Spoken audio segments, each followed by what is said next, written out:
Daniel que muchas gracias por confiar en nosotros y en hacer magia. Doy la palabra a Gerardo, que va a contar un poquito más de Cruzatiempo. Bueno, pues muchas gracias. Yo soy Gerardo Rodríguez Sala, voy a presentar el libro de Daniel. Antes de nada, quería darle las gracias a él por haber contado conmigo para la presentación de su primer libro, todo un honor, la verdad. Y también me uno a lo que ha dicho Inmaculada antes, de daros las gracias a todos y a todas por haber asistido y apoyarlo en un día tan especial, en la presentación de su libro. Para mí es un placer presentar su ópera prima, pues primero porque es amigo mío y segundo porque considero que es un talento literario que se abre un nuevo camino. Me gustaría comenzar llamando la atención sobre su nombre, Daniel Sánchez Centellas, concretamente su segundo apellido. La palabra centella, una de las definiciones, es partícula encendida luminosa que salta de una materia que arde o del roce de dos objetos.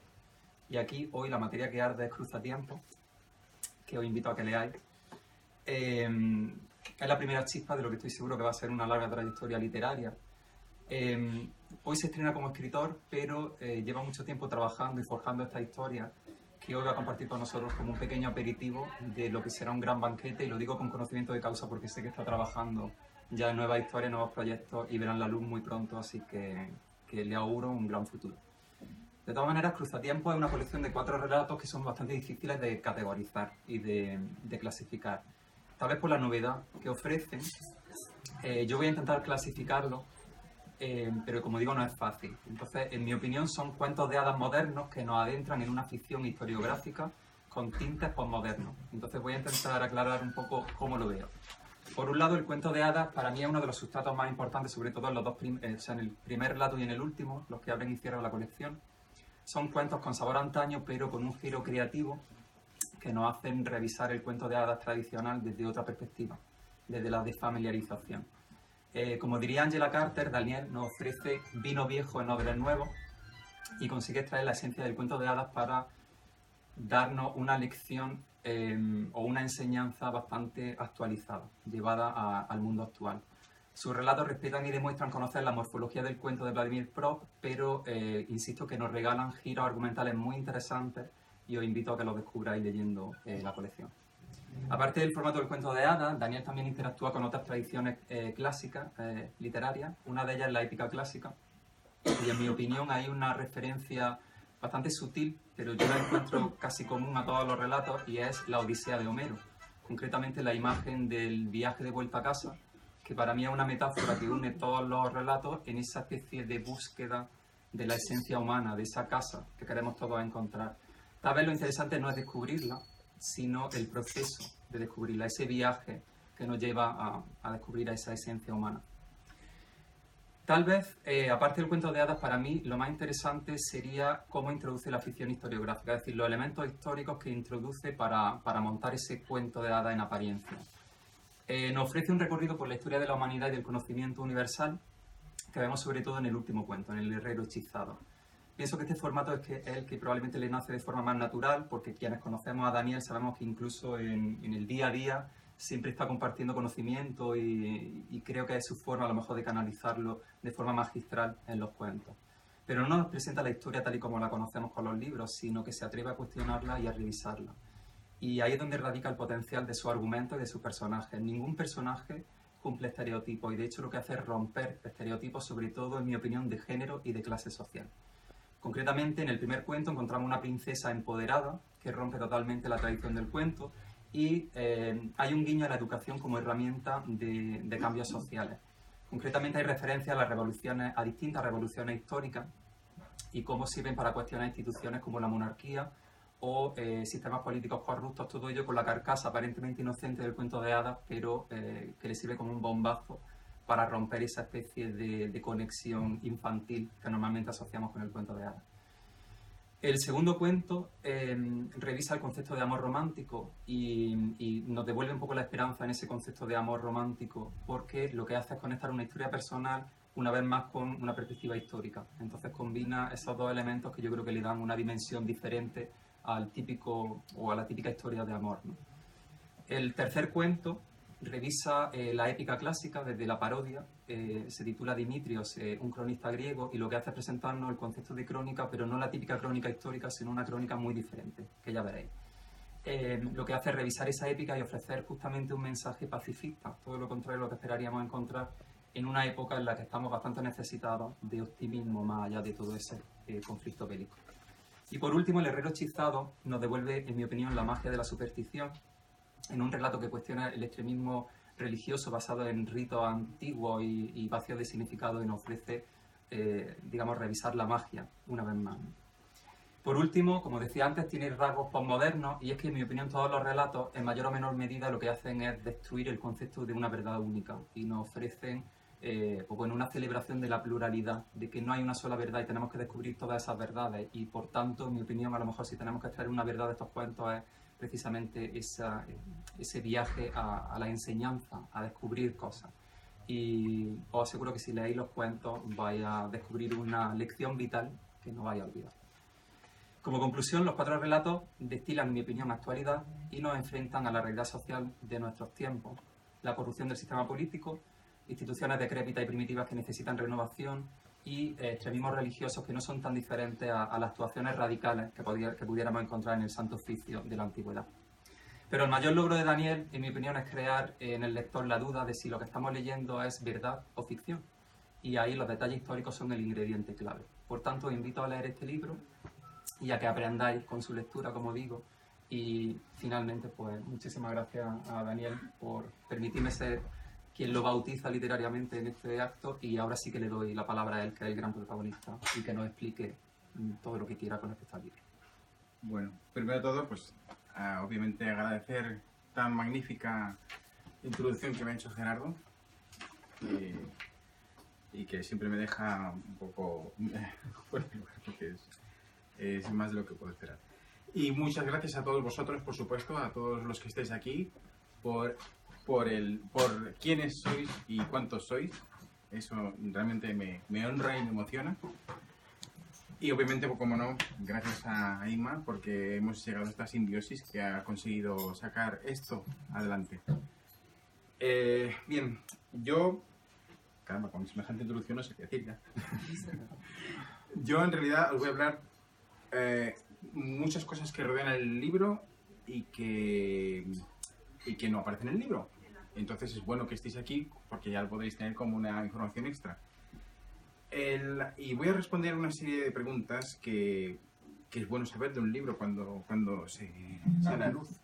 Es el por qué, el cómo, el a quién, y en eso voy a explayarme un poco. En cuanto al por qué, cuando uno se dedica a escribir, bueno, hay dos posibilidades: o hacerlo como una vía de mensaje, una forma de dar una idea, de transmitir una idea, o hacerlo como ejercicio estilístico, ejercicio de arte. Yo he optado, siempre hay una digamos, complementación entre las dos cosas, pero yo he optado más por la primera, por dar más un mensaje, transmitir una idea, un concepto. Y en esa tarea espero que la persona que lo lea se ubique en la misma posición en la que yo estaba cuando yo empecé a escribir estas historias, intentando transmitir el mensaje que hay encerrado, el mensaje inicial, de hecho. Y obviamente encontraréis esto que ha dicho Gerardo, en conceptos básicos: amor, búsqueda de la justicia, la libertad, digamos que son las esencias comunes y universales en el ser humano que todas las culturas al fin y al cabo buscan, y que a veces hace falta recordarse y a veces hace falta, digamos, repetirse de alguna forma, mejor si puede ser recreándose con una obra literaria.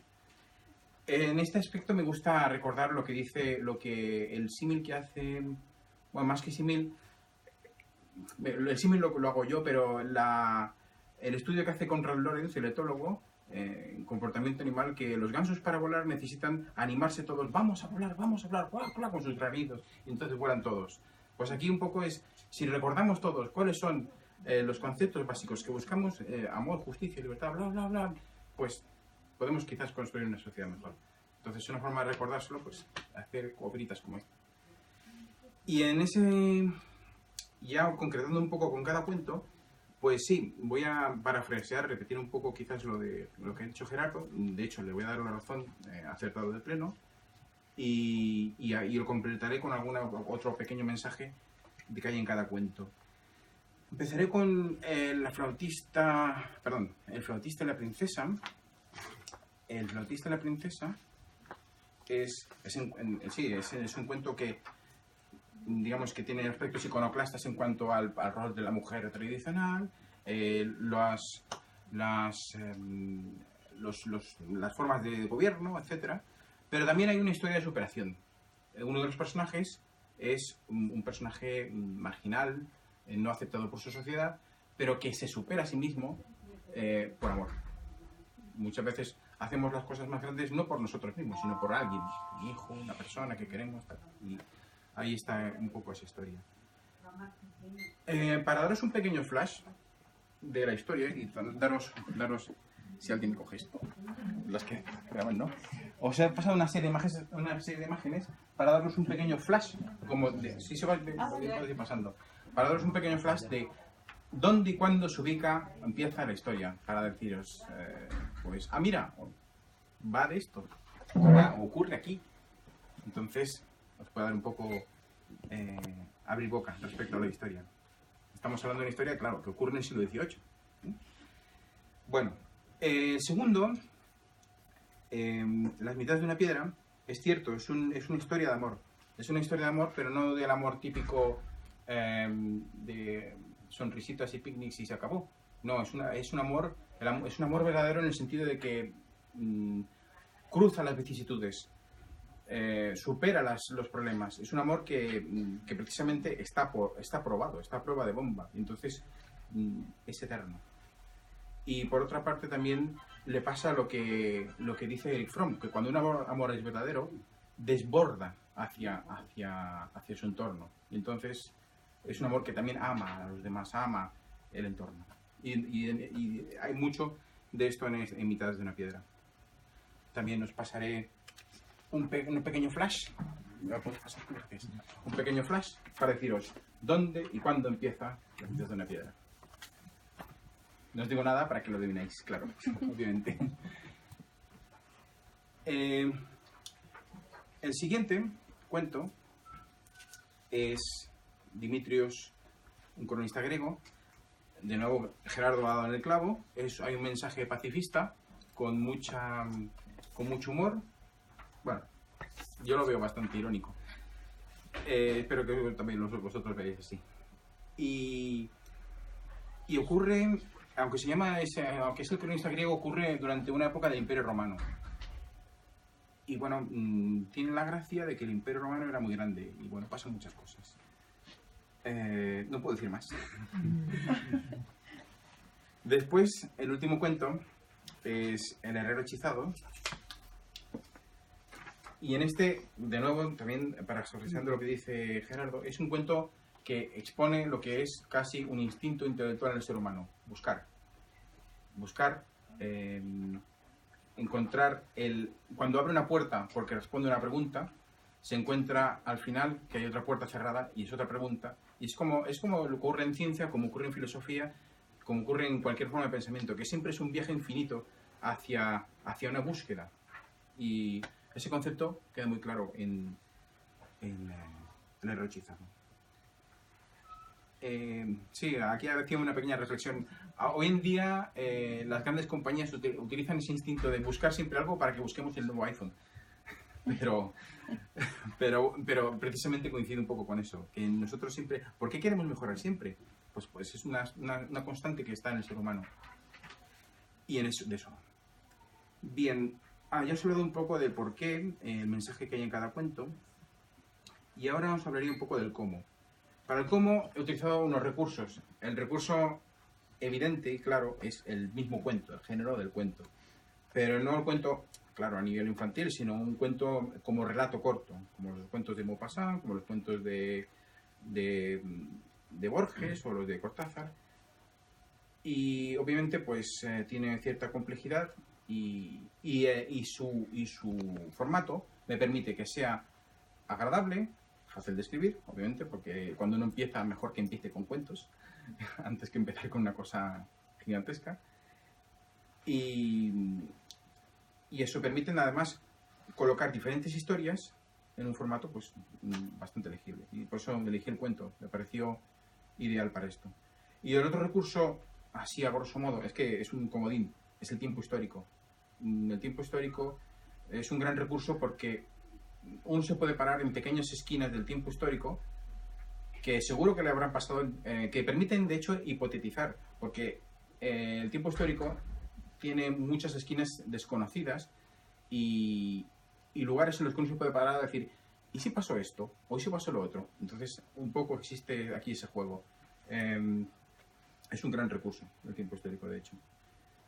Bueno, y después en cuanto a inspiraciones, que es el otro ¿cómo lo hiciste? Me inspiré, sí, pero ¿en qué? Principalmente en viajes. De hecho, uno de los cuentos se me ocurrió en un viaje que hicimos cerca de Cádiz. Y bueno, en un entorno muy verde y me encantó. Yo soy una persona que me gusta más lo húmedo que lo seco y me encantó tanto que pensé, ¿por qué no? ¿Y si alguna parte de mi alma, por el amor que me está despertando este lugar, se queda aquí? Esta es, bueno, una reflexión que encontraréis quizás en alguno de los cuentos. Espero que sí. Después también otras historias han sido también mi inspiración. Esto ocurre siempre. Esto es, digamos, una constante en la literatura. Incluso en algunos de los cuentos encontraréis que hay una película. No es que haya una película, es que hay una película que habréis visto seguro. Entonces, hay inspiración en algunas películas que llegué a ver y hay obviamente hay una modificación y un trabajo, no es un plagio, pero dices, ostras, esto me recuerda a... Veamos. Pero ya me diréis a qué os recuerda. Y después, ya en cuanto al cómo, hablaremos de las herramientas. Herramientas en concreto que he utilizado yo con especial interés. La primera es la indefinición. Si cuando leáis el libro os daréis cuenta que no aparece ni un solo año, no aparece ninguna sola referencia a que aquí estamos bajo el reino de tal, o el dominio de Trajano, o lo que sea. No, nada, todo es indefinido. De forma que permite jugar un poco con la posibilidad de que pasen cosas, con la imaginación, con la hipótesis en general. Pero al mismo tiempo, y como otra herramienta, también están los hechos constatados y reales, que digamos que parece antagónico, pero son complementarios de alguna forma, porque yo puedo hablar de hecho aparece una legión que tiene un nombre, y ese nombre existió, y esa legión existió, pero a lo largo, como pasamos muchas veces con las legiones, a lo largo de muchos años. ¿Cuál de ellos? Vete a saber. Vamos a ver si lo podéis emplazar en algún año. Yo no lo emplazo en ninguno. Ha habido otros hechos contrastados, por supuesto, se hace alusión a personajes reales que existieron y que de hecho parte de su carácter está ahí referenciado como que era real. Hablo, por ejemplo, de Newton, por ejemplo. Lo veréis. Y en general, pues eso, hay hechos generales que son contrastados y no se pueden negar. Otra herramienta que he utilizado es la sorpresa. Y aquí está un poco lo que decía Gerardo. La sorpresa os la podéis encontrar quizás al final, que os hago dudar. Pero bueno, ¿qué me está contando? ¿Esto es cierto o no es cierto? Porque en algunos cuentos hablo al final en primera persona y bueno, lo dejo en el aire. ¿Quién habla en primera persona? ¿El autor o el que escribe? Quiero decir, ¿el autor o el personaje? Entonces ahí está la sorpresa. Después otra herramienta son las coincidencias. Las coincidencias nos pueden parecer muy novelescas, pero en realidad ocurren en la vida real. Y nos podemos encontrar que una persona que hace 20 años que no vemos, de repente está detrás de un mostrador nuestro y nos deja completamente chocados. Y eso ocurre. Y de hecho es un recurso muy utilizado en novelas. Y bueno, de hecho, a mí de esto cuando hablo me gustaría introducir un nuevo concepto, quizás nuevo, no lo sé, pero yo lo que llamo así, que lo llamo el efecto Thénardier. Thénardier era el que guardaba a Cosette, la hija de Jean Valjean en Los Miserables. Y este hombre aparece hasta en la sopa. Y digo, qué casualidad que Thénardier aparece en la batalla de Waterloo cuidando del abuelo de uno de los personajes que después es clave y después aparece después en la Lampa de París, después en las placas de París y este hombre aparece por todas partes. Pero sienta bien. Pero Los Miserables es un éxito. Y digamos aquí pasa un poco algo parecido. En algunos de los cuentos pasa algo parecido. Y y creo y espero que ocasionen el mismo efecto. Y por supuesto también lo que dice Gerardo es totalmente cierto. Aquí hay pequeñas odiseas. Un poco para probarse siempre uno mismo pasa por pequeñas odiseas. Y cuando una historia tiene cuerpo y tiene y es realmente una aventura, siempre es una odisea, porque lo que se quiere al final siempre es volver a casa. Y bueno, y ya para acabar, en la pregunta, ¿a quién? A todos vosotros, a todo el público. Como ya he dicho, al ser cuentos con una cierta complejidad y elaboración, son más cuentos dedicados a personas adultas, jóvenes. No hay crudeza, no hay cosas que, digamos, sean no recomendadas para niños, pero bueno, la complejidad quizás sea más de adolescente para arriba. A mí me encantaría personalmente, lo leyesen principalmente gente joven, pero bueno, todos están invitados, por supuesto. Y bueno, y simplemente decir que sí, que para acabar agradezco que Exlibric haya tenido ese feliz encuentro conmigo casual, como si fuese una novela prácticamente, en la Feria del Libro de Granada en mayo, de este mayo pasado. Y aquí estamos por esto y para esto. Y ahora, para acabar un poco y para daros un pequeño extracto de algunos de los cuentos, tengo aquí, esto no es un spoiling, tengo aquí una compresión, extracto de uno de los cuentos, para daros un poco una idea de cómo va. Y os lo voy a recitar ahora. Si me permitís, antes. Bien. Así no es importante. Bien. Bueno. Giacomo estaba maldito. Por increíble que parezca, unas brujas le habían condenado a ser eterno por burlarse de ellas. A pesar de eso, entre ellas, la joven y dulce Elvira le demostró compasión y amor, pues Giacomo era un buen hombre. Con todo el tiempo para él, había conseguido ser un hombre docto y pudiente. 60 años de vida apenas habían cambiado su naturaleza, pero le habían convertido en un completo extraño al país que le vio crecer. En una ocasión, viajando hacia el norte, hacia Francia, se topó con una procesión de carromatos, encabezada por un imponente soldado, que desvainando sus patas le gritó: «¿Cómo osáis interrumpir esta santa caravana de la Inquisición? Perdonadme por la súbita aparición, soy hombre de paz, y lejos de ofender al santo oficio, desearía presentar mis respetos. ¿Es posible?» Treta santurrona, para satisfacer la curiosidad sobre un carruaje enjaulado en concreto que transportaba la comitiva. El soldado, tras inspeccionarle, concluyó que era inofensivo. Cerca de la jaula, de un vistazo, Giacomo pudo percatarse que se trataba de una viejecita echada en el suelo, la que había dentro de la jaula. Acto seguido, le presentaron a Monseñor Tomaso de Siena. Él, a su vez, se presentó como profesor de varias universidades, lo cual escamó al inquisidor. «Prodigioso para vuestra edad ser tan erudito en tantas universidades». Giacomo se dio cuenta del error e intentó corregirlo. «Parece que Dios me concedió el don de una faz imperturbable con el tiempo, monseñor». «Un poco presuntuoso atribuirse que Dios os haya concedido esto o aquello», respondió suspicaz el clérigo. «Lleváis razón, disculpadme esta vanidad. No os inquietéis por vuestros pecados veniales, eso es para vuestro cura. Yo me encargo de los mortales, como lo de esta bruja, que los confesará, vive Dios». El inquisidor le acompañó donde estaba la viejecita enjaulada. Giacomo la miró al principio con un incómodo estupor, pero cuando la anciana se incorporó y le miró a los ojos con una dulzura familiar, se quedó blanco como sus huesos mientras un agrio sudor frío le recorría todo su cuerpo. Era Elvira. El inquisidor notó el cambio en él y lo interpretó a su manera.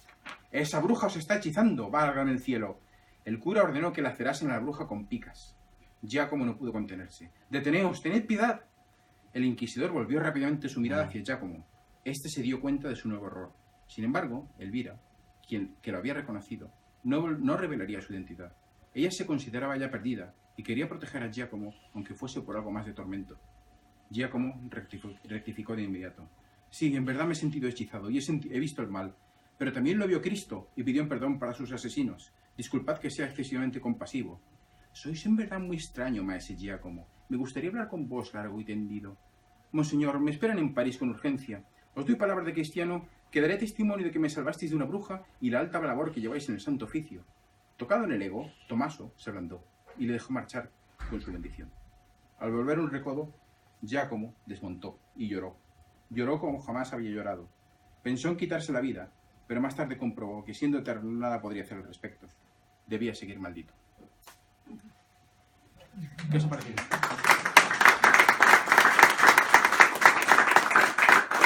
Y bueno, y ya ahora es vuestro turno. Ahora es cuando hay mesa de ronda, turno de preguntas, palabras, sugerencias, lo que queráis. Bueno, estoy deseando llegar a casa o empezar a leer. No lo puedo decir.